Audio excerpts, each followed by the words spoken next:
கண்டால் ஏற்படும் தீவிர பயம் கொண்ட மைர்மெக்கோபோபியா என்ற உளவியல் குறைபாட்டால் அவதிப்பட்டு வந்த 25 வயதான இளம்பெண் ஒருவர் தற்கொலை செய்து கொண்ட சம்பவம் தெலங்கானா மாநிலம் சங்காரெட்டி மாவட்டத்தில் பெரும் சோகத்தை ஏற்படுத்தியுள்ளது.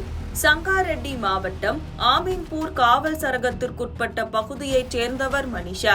இவருக்கு 2022ஆம் ஆண்டு சிந்தம் ஸ்ரீகாந்த் என்பவருடன் திருமணம் நடந்தது. இவர்களுக்கு 3 வயதில் அன்வி என்ற ஒரு பெண் குழந்தை உள்ளது. நவம்பர் 4ஆம் தேதி தனது கணவர் ஸ்ரீகாந்த் வேலைக்கு சென்ற பின்னர் மனிஷா தனது 3 வயது மகளை பக்கத்து வீட்டில் உள்ள உறவினரிடம் விட்டுவிட்டு வீட்டை சுத்தம் செய்ய சென்றதாக கூறப்படுகிறது. மாலையில் கணவர் ஸ்ரீகாந்த் வீடு திரும்பிய போது கதவு உள்பக்கமாக தாழ்பால் போடப்பட்டிருந்தது. அக்கம் பக்கத்தினர் உதவியுடன் கதவை உடைத்து உள்ளே சென்று பார்த்தபோது தன் மனைவி மின்விசிறியில் தூக்கிட்டு தற்கொலை செய்து கொண்டதை கண்டு அதிர்ச்சி அடைந்துள்ளார். சம்பவ இடத்திற்கு வந்த போலீசார் உடலை மீட்டு பிரேத பரிசோதனைக்காக அனுப்பி வைத்தனர். மேலும் வீட்டை சோதனையிட்ட போது மனிஷா எழுதியிருந்த தற்கொலை கடிதம் ஒன்று கிடைத்துள்ளது. அந்த கடிதத்தில், ஸ்ரீ, என்னை மன்னித்துவிடு. இந்த எறும்புகளுடன் என்னால் வாழ முடியாது. அன்வியை பார்த்துக்கொள், கவனமாக இரு. அன்னாவரம், திருப்பதிக்கு 1116 ரூபாய் உண்டியலில் போடு. எல்லம்மாவுக்கு அரிசி வழங்க மறக்காதே என்று எழுதப்பட்டிருந்தது. மிக சிறிய உயிரினமான எறும்புக்கு அஞ்சி ஒரு பெண் தன் உயிரை மாய்த்து கொண்டது அப்பகுதியில் பெரும் அதிர்ச்சியை ஏற்படுத்தியுள்ளது.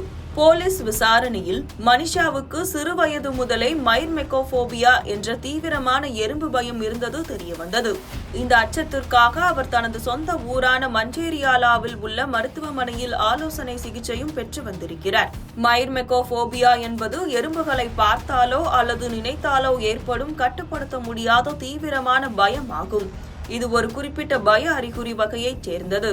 சம்பவத்தன்று வீட்டை சுத்தம் செய்ய தொடங்கிய மனிஷா அப்போது எறும்புகளை கண்டதும் மீண்டும் பயம் ஏற்பட்டு அதிலிருந்து மீள முடியாமல் இந்த விபரீத முடிவை எடுத்திருக்கலாம் என்று போலீசார் தெரிவித்தனர். இது குறித்து ஆமீன்பூர் போலீசார் வழக்கு பதிவு செய்து மேலும் விசாரணை நடத்தி வருகின்றனர். தற்கொலை எதற்கும் தீர்வல்ல. மன அழுத்தம் ஏற்பட்டாலோ தற்கொலை எண்ணம் வந்தாலோ அதிலிருந்து விடுபடுவதற்கு தமிழக சுகாதார சேவை உதவி மையம் 104 அல்லது ஸ்னேகா தற்கொலை தடுப்பு உதவி மையம் 0442464050 ஆகிய எண்களை அழைக்கலாம்.